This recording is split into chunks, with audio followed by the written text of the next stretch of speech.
আমাদের কি ভারতের মাটিতে বিশ্বকাপ খেলতে যাওয়া উচিত? না, Tamim is very diplomatic. Awami League সরকার এই মুহূর্তে একটা banned political party. Mashrafe bin Mortaza এবং সাকিব আল হাসান। বাংলাদেশ 9 রানে অল আউট হয়ে গেল। আমিও তো আর আপনার মতো একই রকম আচরণ করব না। সেগুলো প্রেস কনফারেন্সে বলা যায় না।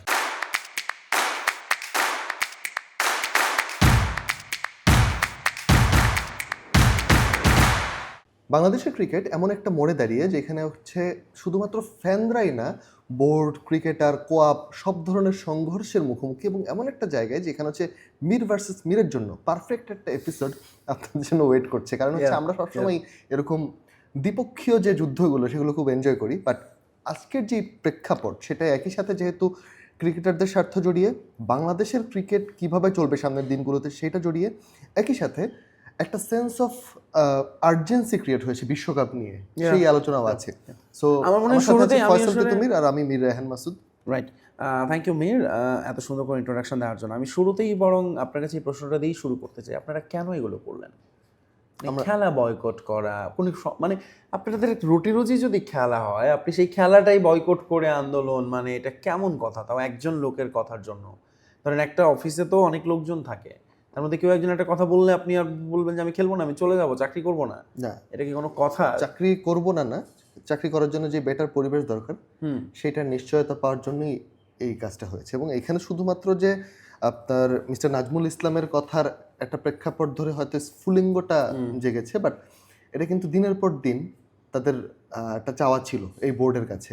আপনি দেখেন 2025 সালের অক্টোবরে বোর্ডের নির্বাচন হওয়ার পর থেকে বেশ কয়েকটা প্রেক্ষাপট আমাদের সামনে এসেছে। একটা হচ্ছে আপনার সংগঠকরা খুবই ডিসঅ্যাপয়েন্টেড ছিল, তখন হচ্ছে বেশ কয়েকটা ক্লাব লিগ বর্জন করেছিল, সেই ক্লাবগুলোকে ছাড়া খেলা। তারপর হচ্ছে ঢাকা লিগের মতো লিগ, যেটা হচ্ছে ক্রিকেটারদের আয়ের অন্যতম উৎস, অনেকে বিপিএল এর চেয়েও বেশি টাকা যেখান থেকে ইনকাম করে, সেটা নিয়ে যখন আলোচনা হওয়ার কথা ছিল তখন কিন্তু বোর্ড প্রেসিডেন্ট তিনি কোয়াবের সাথে বা অন্য কারোর সাথে বসতে রাজি হন এই কথাটা। তখন আসলে কোয়াব কি করেছিল? তখন কি তারা এরকম কোনো প্রেস কনফারেন্স করেছিল? তখন কি তারা বয়কটের ডাক দিয়েছিল যে এতগুলো ক্রিকেটার আমাদের খেলতে পারছে না? তখন যদি প্রেস কনফারেন্সের ডাক দিত, জিনিসটা অনেকটা, যেহেতু এখন আপনারা যে শব্দগুলো ইউজ করছেন যে ভারতীয় এজেন্ট, দালাল, সেই ধরনের ব্যাপারগুলো যাতে বোর্ড রিলেটেড ইলেকশনের সাথে না আসে, সেই সংঘাত এড়াতে, কনফ্লিক্ট অফ ইন্টারেস্ট যেটা এখনো তো এই কথাগুলোই বলা হচ্ছে যে এখনকার যারা এই যে কোয়াবের ধরুন মিঠুনের নেতৃত্বে যে সংবাদ সম্মেলনটা হলো, সেখানে প্রত্যেকটা ক্রিকেটার কম রাজনীতিবিদ বেশি মনে হচ্ছিল বলে সোশ্যাল মিডিয়ায় আমরা একটা আলাপ দেখতে পাচ্ছি দর্শকদের। Why is that? মানুষের এই পারসেপশনটা কেন? আমি যদি মানুষের পারসেপশনের আলাপ নিয়ে করি, যেমন মানুষ ধরেন চায়, সাপোজ মানুষ চায় আইসিসি থেকে ভারতকে ব্যান করে দেওয়া হোক, কথার কথা। মানুষের চাওয়ায় আসলে এটা ডিপেন্ড করে না, এটা হচ্ছে লজিক্যাল গ্রাউন্ড থাকতে হবে যে কোনো একটা ইস্যুতে। ওকে, ঠিক আছে, লজিক নিয়ে কথা বলি। সেটা হচ্ছে যে শেষ পর্যন্ত খেলা হচ্ছে, বিপিএল শুরু হয়েছে, so that's a good thing. এবং এটা এমন সময়, এটা রায়ানও বললো যে অবশ্যই আমাদের এখন ক্রিকেটার এমন একটা টাইমে আমরা আছি যেখানে আমাদের মেইন ফোকাস অবভিয়াসলি বিশ্বকাপ, এবং সেখানে আমরা যখন খেলতে যাব, যখন বিসিবি যে সুরে কথা বলছে, বাংলাদেশ গভর্নমেন্ট যে সুরে কথা বলছে, সাধারণ দর্শকরা যে সুরে কথা বলছে, আমার ক্রিকেটারদেরও সেই সুরেই তাদেরও অবস্থানটা একই রকম, মোর অর লেস আমরা ধরে নিচ্ছি। কিন্তু এই সময়টা এসে তখন কি আপনি যখন সামনে আপনার একটা বড় মিশন থাকে, তখন কি আপনি নিজেদের মধ্যে ছোটখাটো বিষয় নিয়ে ঝগড়াঝাটি করবেন, নাকি সবাই মিলে এক হয়ে সামনের সমস্যাটার দিকে তাকাবেন? এখানে আরো বড় বড় কিছু পার্সপেক্টিভ আছে। যখন সরকার বা বিসিবির কথার টোন কোনো ফেসবুক পলিটিক্যাল ইনফ্লুয়েন্সার টোনের সাথে মিলে যায়, তখন হচ্ছে কিছু সমস্যা ক্রিয়েট হয়।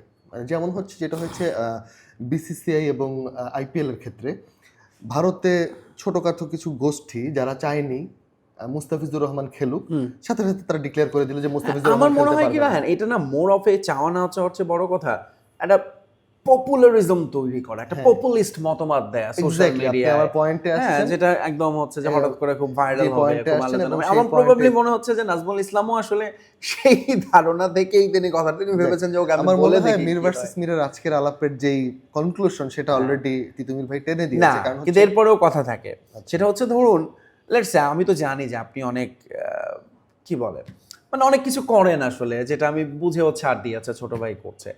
আমিও তো আর আপনার মতো একই রকম আচরণ করব না, আমাকে তো একটু ম্যাচিউরড আচরণ করতে হবে একটু, তাই না? তো ধরুন সবাই যদি একই রকম করতে থাকে, তাহলে তো আমাদের we have to go to the dogs, মানে আমাদের গোল্লায় যেতে হবে, রাইট? তো ধরুন ক্রিকেটাররাও যদি এখন মনে করেন আমিনুল ইসলাম বুলবুল সভাপতি তিনি ক্রিকেট বোর্ডের, দেখেন তিনি ওই দিন মাঠের ওই ছবিটা দেখেছেন, ফোন হাতে নিয়ে মাঠের মধ্যে তিনি দাঁড়িয়ে আছেন, স্ট্যান্স গুলো সে ভালো পারে। হিসাব মেলানোর চেষ্টা করছেন। আপনি ওই যে পপুলিস্ট কথা বলছেন যে আসলে এটা কি হচ্ছে, হোয়াট ডিড হি ডু রং, মানে তিনি আসলে ভুল কি করেছেন। মাঠের মাঝখানে উনি গিয়ে কি করতেছিলেন আসলে, পিচ দেখতেছিলেন? ম্যান ওই দিন হচ্ছে ম্যাচ ডে, ম্যাচ হওয়ার কথা, কেউ কিছু জানে না কি হচ্ছে। বসার ক্রিকেটাররা তার আপনারা মাঠে না এসে গেছেন হোটেলে প্রেস কনফারেন্স করতে। তার বসার কথা ক্রিকেটারদের সাথে, সে কি ক্রিকেটারদের সাথে রেসপন্স করেছিল যখন ক্রিকেটাররা বলেছে যে আমরা নাজমুল ইসলামের কাছে? না, এখন সবকিছুতেই যদি আপনার সিইও চেয়ারম্যানকে রেসপন্স করতে হয়, অফিসার তো একটা প্রোটোকল আছে নাকি? নাজমুল ইসলামের সাথে বলছে যাদের বলার দরকার, বসা হয়েছে না। এই সমাধানটা কিভাবে হয়েছে? বাংলাদেশ ক্রিকেট বোর্ড থেকে কোয়াপকে ডেকে, ফ্র্যাঞ্চাইজিগুলো ডেকে বসার পরেই তো সমাধানটা হয়েছে। এবং ক্রিকেটাররা যারা বললো আমরা খেলবোই না, তারা ঠিকই খেলতেছে। না, কারণ তারা দেখছে যে ওকে এখন আমি যদি না খেলে আমি তো পয়সা পাবো না। সো ওই যে আন্দোলন, ওই লোক কি পদত্যাগ করছে, স্টিল দে আর প্লেইং না? তাহলে তাদের অবস্থানটা কি হলো ক্রিকেটারদের, যে না উনি পদত্যাগ না করলে আমরা খেলবোই না, তারা তখন খেলছে না? খেলছে ঠিক আছে, কিন্তু আমি যেটা বলতে চাচ্ছি, এর আগে আপনাদের যে ক্রিকেট বোর্ড ছিল, সেই বোর্ডের বিরুদ্ধে অভিযোগ ছিল যে একজন সরকার দলীয় এমপি এবং একই সাথে তিনি ক্রীড়ামন্ত্রীও ছিলেন, তিনি ক্রিকেট বোর্ডের দায়িত্বে আছেন। তো তাকে নিয়ে আপনাদের অনেক অভিযোগ ছিল যে তিনি এই ক্রিকেট বোর্ডের জন্য যোগ্য না, বা তিনি এই ক্রিকেট বোর্ড ভালোভাবে চালাতে পারছেন না। এখন এমন একজন বোর্ড প্রেসিডেন্ট যিনি ঢাকায় এসেছেন, বিদেশের বিলাসী লাইফ বলি বা একটা, তিনি আইসিসির সঙ্গে কাজ করার অভিজ্ঞতা নিয়ে এসেছেন এবং একটা ভিন্ন লাইফস্টাইল ছেড়ে, যার কাজই হচ্ছে শুধুমাত্র ক্রিকেট। তিনি কোথাকার এমপি না, তিনি কোথাও মন্ত্রী হিসেবে নেই, তিনি কোনো ওই দলের সোকল্ড মানে ওনার বা সংগঠক ওইভাবেও নেই। সো তার কাজ যদি ক্রিকেট হয়, ক্রিকেটারদের সাথে বসতে তার কোথায় সমস্যা? না, কোনো সমস্যা নেই। অবভিয়াসলি আমার মনে হয় তার তার তার ওই দরজাটা সব সময় ওপেন থাকা উচিত ক্রিকেটারদের জন্য। এক্স্যাক্টলি। তো মিঠুন অবভিয়াসলি কোয়াবের সভাপতি, তার সব কথার সাথে আমি এগ্রি করি না, অনেক কথাই তার। আচ্ছা, আপনি কি মেহেদী হাসান মিরাজের সব কথার সাথে এগ্রি করেন? Mehedi Hasan Miraz was very childish. Mehedi Hasan Miraz যেসব কথা বলেছে, ক্লাস 6-7 থাকতে আমরা এগুলো বলতাম যে তুমি তো আমাকে বকা দিয়েছিলে, তোমার সাথে তাও আমি জড়িয়ে ধরেছি, তোমাকে তাও আমি কলমটা দিয়েছি, এই ধরনের কথা বলতেন। আমার মনে হয় মেহেদী হাসান মিরাজকে এই ধরনের প্রেস কনফারেন্সে মুস্তাফিজ যেখানে ছিলেন ওইখানে বসানো উচিত, দাঁড় করানো উচিত। বসাইতে চাইছিল মুস্তাফিজ, বসানো দেখেছেন ওই ভিডিওটাও ভাইরাল হয়েছে। শান্ত যে ধরনের কথাবার্তা বলেছেন, লিটন দাস যে ইস্যু নিয়ে কথা বলেছেন, এবং মিঠুনের পার্শিয়াল কিছু ইস্যু লজিক্যাল ছিল, এবং বোর্ডের সাথে এই বিষয়ে আপনি রাইট, আপনি বোর্ডের কথা বলছিলেন যে আগের বোর্ডের রেফারেন্স দিচ্ছিলেন। আপনি আগের বোর্ডের রেফারেন্স দিয়ে একটা কথা বলছিলেন যে তিনি হচ্ছেন এমপি ছিলেন, মানে বোঝানোর জন্য যে উনি অনেক ব্যস্ত ছিলেন হয়তো। আচ্ছা, আমার না এই কথাটা মনে হলো, বাংলাদেশ দলের দুজন ক্রিকেটার আছেন যারা এখন ক্রিকেটে নেই, কিন্তু স্টিল দে আর ভেরি, কি বলে, খুব সেলিব্রেটেড ক্রিকেটার, মাশরাফি বিন মুর্তজা এবং সাকিব আল হাসান। দুজনই সাবেক অধিনায়ক। তামিম ইকবালের কথা বলতে হবে একটু পরে আসছি, কারণ দুজনের সঙ্গে পার্থক্যটা হচ্ছে তারা দুজনেই সাবেক অধিনায়ক এবং সাবেক সংসদ সদস্য। তামিম ইকবাল তো সংসদ সদস্য নন, but why he is so hated? এখন কেন তামিম ইকবালকে মানে একদম এটা আসলে তামিম ইকবালের দালাল বলা হচ্ছে, নানান রকম কথা। আচ্ছা, এক্ষেত্রে আমার হয়তো মনে হচ্ছে আজকের টপিক অনুযায়ী আমি আর আপনি হয়তো এক পেজেই থাকবো। এর একটা বড় রিজন হচ্ছে তামিম ইকবাল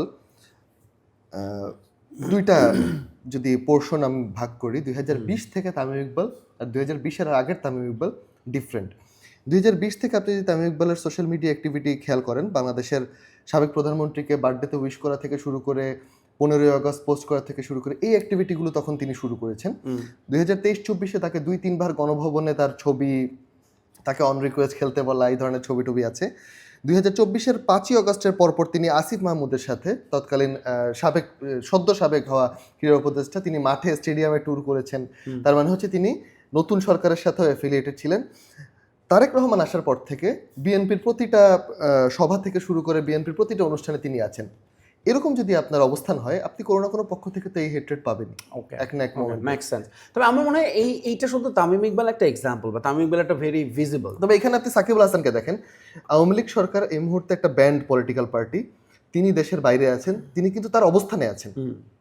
তিনি ভুলবার ঠিক সেটা বলতেছি না, তিনি হয়তো জুলাই আগস্টে যেটা হয়েছে সেটার পক্ষ নিয়েছেন, এটা অবভিয়াসলি বাংলাদেশের এখন যেই চলতেছে এবং নানা ধরনের কথাবার্তা পলিটিক্যালি অনেক নেগেটিভ একটা জায়গায় আছেন, কিন্তু তিনি তার অবস্থানটা ধরে রেখেছেন। না, রাইট, অবভিয়াসলি ওই কম্প্যারিজন আমি যাচ্ছি না, কিন্তু আমি যেটা বলতে চাইছিলাম, Tamim Iqbal obviously he is wrong, বা কিন্তু এটা শুধু একজন তামিম ইকবাল একজন সাকিব আল হাসানের বিষয় না।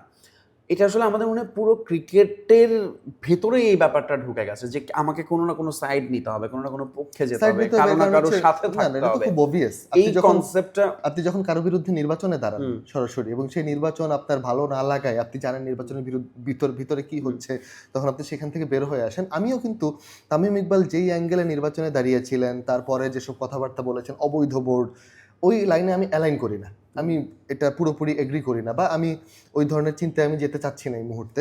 কিন্তু তামিম ইকবালকে লাস্ট যেই কথার প্রেক্ষিতে তাকে ভারতীয় দালাল থেকে শুরু করে নানা ধরনের দোষারোপ করা হয়েছে, সেই কথার সাথেও আমি এগ্রি করি না। কারণ হচ্ছে তামিম ইকবাল খুবই, আমি তো কথাটা শুনেছি তার, তিনি যেই টোনে বলেছেন সেটা খুবই নিজের, যে আমি বোর্ড প্রেসিডেন্ট হলে কি করতাম, এই ধরনের টোনে। তিনি কোনো কিছু চাপিয়ে দেননি, তিনি বলেননি যে ওইখানে খেলতে যেতেই হবে, ভারতে খেলা ছাড়া আমাদের আর কোনো অপশন না, নেই। Tamim is very diplomatic, Tamim is very diplomatic. কিন্তু দেখেন, আপনি সাকিব আল হাসান এক্সাম্পল দিলেন, প্রবাবলি হ্যাঁ তিনি তার অবস্থান ধরে রেখেছেন, কিন্তু আমি পার্সোনালি, যেহেতু আমরা এখন আমাদের পার্সোনাল ওপিনিয়ন দিচ্ছি, কখনোই এটা সাপোর্ট করি না যে being a cricketer, running cricketer, তিনি কোনো একটা রাজনৈতিক দলের আমিও সাথে সাপোর্ট করি, নির্বাচনে যাবেন। আমি, আমার এটা So, ফেসবুক পোস্ট আছে, এই যেদিন জিনিসটা- মনোনয়ন নিয়েছেন মাশরাফি বিন মুর্তজা 2019, সাকিব আল হাসান 2023, দুই দিনই আমি ফেসবুকে পোস্ট দিয়ে লিখেছিলাম যে তারা এটা মানে রানিং ক্রিকেটার হিসেবে প্রথমত ভুল, দ্বিতীয়ত হচ্ছে আপনি দ্বিতীয়ত এখানে হচ্ছে যে আপনি কনফ্লিক্ট অফ ইন্টারেস্ট তৈরি করছেন সরাসরি, এবং আপনি আপনার জুনিয়রদেরও এই দিকে যুক্ত করেছেন। হ্যাঁ, এই যে দেখেন, আপনি তামিম মুস্তাফিজরা চলে ইকবাল যাচ্ছেন কেন নির্বাচনের 2020 সাল campaign-এ। থেকে সাবেক প্রধানমন্ত্রীকে বার্থডে উইশ করা শুরু করেছে?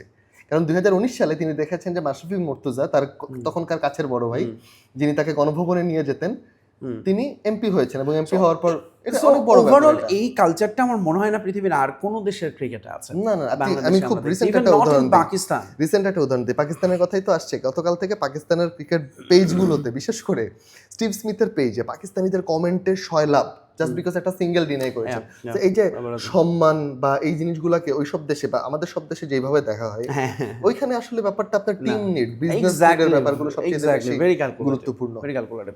সো এগেইন, আমরা আসলে এখন যে জায়গাটায় আছি, ক্রিকেটাররা যেটা করেছেন এটার সঙ্গে আমার মনে হয় সোশ্যাল মিডিয়ায় একটা কথা আমরা একটা মিম দেখি যে হাইপ 100%, পারফরমেন্স 0%, এবং এই কথাটা নিয়ে অনেকেই বাংলাদেশ দলকে এটার সঙ্গে রিলেট করে যে তারা এরকম প্রেস কনফারেন্স অনেক কিছু করছেন, কিন্তু মাঠে গিয়ে তারা perform এই আলাপে করতে মনে হয় আমার চেয়ে একমত তিতুমির ভাইয়ের সাথে আর কেউ হবে না, যে পারফরমেন্সের দিক থেকে বাংলাদেশ টিম কত বিশ্রী জায়গায় আছে। বিশেষ করে বাংলাদেশের সামর্থ্য কি, বাংলাদেশের সামর্থ্য হচ্ছে 10টা দলের মধ্যে হাইয়েস্ট 7th হওয়া, সর্বোচ্চ। আচ্ছা, ভারতের কোন একজন ক্রিকেটার, আমার নামটা মনে পড়ছে না, ইরফান একটা পাঠান। comments- ইরফান পাঠান ওটা বলেছে যে বাংলাদেশ যদি একজনও একজনও খেলে, হ্যাঁ। তাও দে উইল বি এটা রানার্স আপ। আমার খুব কাছের একজন বন্ধু আছে, সে হচ্ছে পাকিস্তানের সাথে যখন বাংলাদেশ রেগুলার হতো প্রায় 16 বছর, মানে ভারতের সাথে জয় আছে, মানে বিশ্ব চ্যাম্পিয়ন ভারত কিন্তু 2011 সালে, তাদেরকে এশিয়া কাপে 2012 সালে বাংলাদেশ হারিয়েছে। কিন্তু পাকিস্তানের সাথে বাংলাদেশ কি হয়ে যেন কোনো ম্যাচই জিততে পারতো না, মানে আপনার এশিয়া কাপ ফাইনাল 2016-15 আগে 15 আগে জিততে পারেনি। তো তখন আমার বন্ধু বলতো পাকিস্তান যদি 10 রানও টার্গেট দেয়, বাংলাদেশ 9 রানে অল আউট হয়ে যাবে। কারণ হচ্ছে বাংলাদেশ এইভাবে। তো এই কথার সাথে আমি যদি পারফরমেন্সের দিক থেকে মিলাই, আপনি দেখবেন ইন্ডিয়া বাংলাদেশের মাটিতে এসে বাংলাদেশকে 105 রানের টার্গেট দিয়ে খুব সম্ভবত 60 অথবা 57 এরকম একটা স্কোরে অল আউট করে দিয়েছিল, যে স্টুয়ার্ট বিনির মজার ম্যাচটা। এছাড়া হচ্ছে এরকম বেশ কয়েকটা ইতিহাস আছে যে বাংলাদেশ 3 বলে 2 রান নিতে পারতেছে না। তো পারফরমেন্সের দিক থেকে বাংলাদেশ অবশ্যই অতি খারাপ, কিন্তু যেই অ্যাঙ্গেলে বলা হয়েছে, আপনি যদি দেখেন ভারতীয় এজেন্ট বা ভারতীয় দালাল, বাংলাদেশের যে বড় বড় মুহূর্তগুলো, যে মুহূর্তকে বেস করে, যে আপনি ফ্যান ভার্সেস ক্রিকেটার যে জিনিসটা আনছেন, আপনি যদি দেখেন নিউজিল্যান্ডে কি কোনো এরকম ফ্যান বেজ আছে যে বাংলা আর্মি বড়ই, নিউজিল্যান্ডের ক্রিকেট চলতেছে না? নিউজিল্যান্ডের ক্রিকেট খুব ভালো চলতেছে। আপনি যদি দেখেন সাউথ আফ্রিকায় এবি ডিভিলিয়ার্স বেস্ট স্পোর্টসম্যান না, সাউথ আফ্রিকার রাগবি বেস্ট স্পোর্ট ওদের। ইভেন অস্ট্রেলিয়াতে ওরা যেখানে টপ, ওরা সাঁতারে গোল্ড পায়, ওরা হচ্ছে অ্যাথলেটিক্সে খুবই ভালো, ওরা হকিতে ভালো খেলে, নাম্বার 1 আর কি, হকিতে গোল্ড মেডেলিস্ট, ফুটবলে ওরা রেগুলার বিশ্বকাপ খেলে, ক্রিকেট ওদের নাম্বার 1 স্পোর্ট না। কিন্তু অস্ট্রেলিয়ার আপনার মাঠ ভরপুর থাকে, স্পন্সর পায়, রেভিনিউ আসে, এই সব কিছুই হয়েছে কারণ ওদের ক্রিকেট স্ট্রাকচারের কারণে। বিগ ব্যাশ লিগে এলিজা হেলিকোরা যেভাবে বিদায় দিল, বিগ ব্যাশ লিগের মতো একটা লিগ, যেটা হচ্ছে অস্ট্রেলিয়ার prime T20 league, premier T20 league, সেইখানে মিচেল স্টার্ক 11 বছর পরে এই গত সপ্তাহে খেলেছে, 11 বছর। তার মানে তাদের সেরা লিগটাই তাদের সেরা স্টার্টের উপর ডিপেন্ড করে না।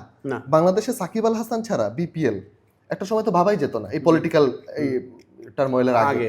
তারপরে হচ্ছে সাকিব, মাশরাফি, তামিম, মুশফিক, এখন ধরেন যারা টপ লেভেলে, শান্ত, লিটন, মুস্তাফিজুর রহমান কিন্তু ওই যে আইএল টি20 থেকে বিপিএল এ এসেছেন, কারণ এটা তার কাছে প্রায়োরিটি, এবং বিপিএল বিপিএল এর কাছেও মুস্তাফিজ প্রায়োরিটি অবভিয়াসলি স্টার পাওয়ারের দিক থেকে। সো আমরা অনেক বেশি আসলে ক্রিকেটার নির্ভর, এই জিনিসটা মাথায় রাখতে একই সাথে হবে। এর বিপরীতটাও আছে। আপনি দেখেন, আপনি যে নামগুলো বললেন এরা হয়তো সেখানে খেলছে না, কিন্তু আবার তাদের ডোমেস্টিক ক্রিকেটেও কিন্তু তারা রেগুলার খেলেন, নট যে অনলি ফ্র্যাঞ্চাইজি লিগ। ধরুন ইংল্যান্ডের ন্যাশনাল টিমের ক্রিকেটাররা কাউন্টি ক্রিকেট খেলছেন রেগুলার, তাদের ডিভিশনাল ক্রিকেটে। খুব যে রেগুলার খেলছে তারপর তা না, ইন্ডিয়াতে খেলছে, আপনি সুযোগ দেখেন পেলে খেলছে। রঞ্জি ট্রফি, বিজয় হাজারেতে রেগুলার খেলছেন। ধরেন বিরাট এখন কোহলি, খেলছে। রোহিত শর্মা তো এই সিজনে খেলছেন, নর্মালি না। তাদের ধরুন এই যে ঋষভ পান্ট লেভেলের ক্রিকেটাররা কিন্তু সব সময়ই খেলেন, সারা বছরই খেলেন, হ্যাঁ, নো ওই মোর যে or less Mushtaq Ali trophy খেলেন, হ্যাঁ খেলেন। সো এইটা আবার আমাদের বাংলাদেশে নাই। বাংলাদেশ টিমটা পুরোটাই হচ্ছে ঢাকা লিগে আমাদের টিমটা হচ্ছে পুরোটাই ন্যাশনাল টিম কেন্দ্রিক। আমরা ঢাকা লিগের চেয়ে আমার মনে মানে আমাদের ঘরোয়া যে ঢাকা 4 লিগেও দিনের কিন্তু ক্রিকেটটা আমাদের প্রাইম ক্রিকেটাররা খেলেন নাই দীর্ঘ সময়। সাকিব, তামিম, মাশরাফি খেলছেন, খুব সাকিবের বড় বড় বিতর্কিত ছবি ঢাকা প্রিমিয়ার লিগ শুধু ওয়ান ডে ফরম্যাটটা খেলেছেন, রাইট?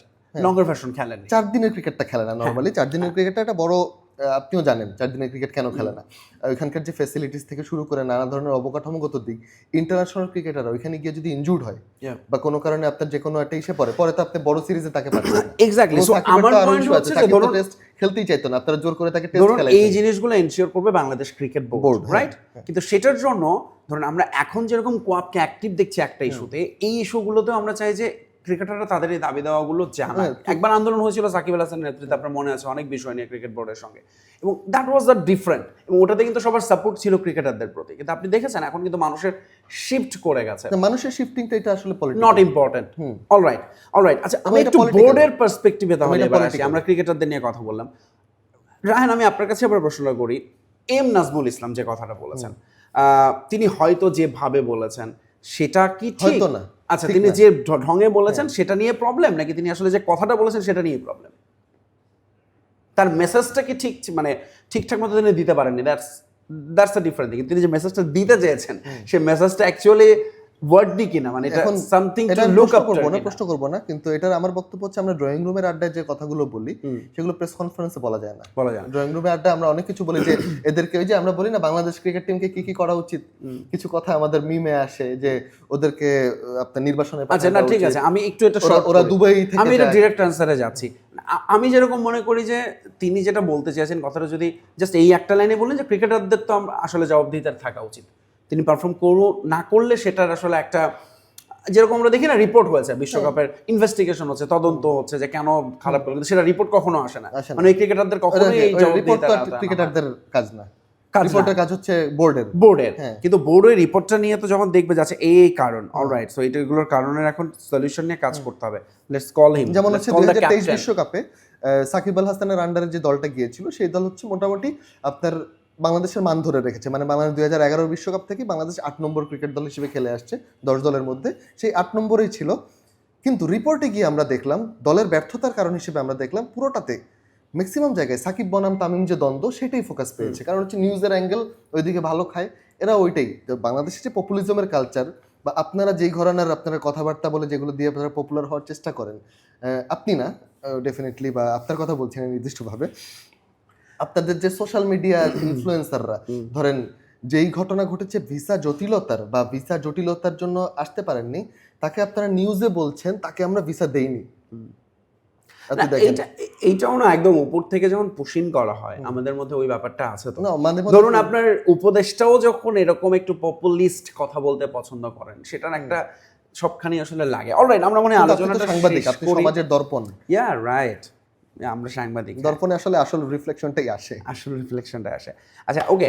সো আমরা আসলে আজকের মির ভার্সেস মিরের একেবারে শেষ দিকে চলে এসেছি, এবং আমার যেটা মনে হয়, তবে আমি একদম মানে অনুষ্ঠানটা শেষ করার আগে তিতুমির ভাইয়ের কাছে কিছু ডিরেক্ট প্রশ্ন করি। উনি যেহেতু আমাকে ডিরেক্ট কিছু প্রশ্ন করেছেন, আমাদের কি ভারতের মাটিতে বিশ্বকাপ খেলতে যাওয়া উচিত?